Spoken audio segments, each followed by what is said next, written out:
If you're struggling to find sidebar on Claude AI, then in this video, I'm going to show you how you can fix missing sidebar on Claude AI.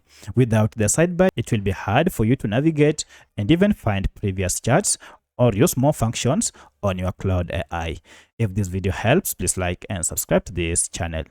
Alright, to get your missing sidebar on Claude AI, go ahead and log into your account, and once you are logged in, head over up here on this icon, and you can see if you hover over it, we are told open sidebar. By tapping on it, now you can see an extended sidebar that has these options here. Among them is new chart, search, customize, and so many others together with your recent charts.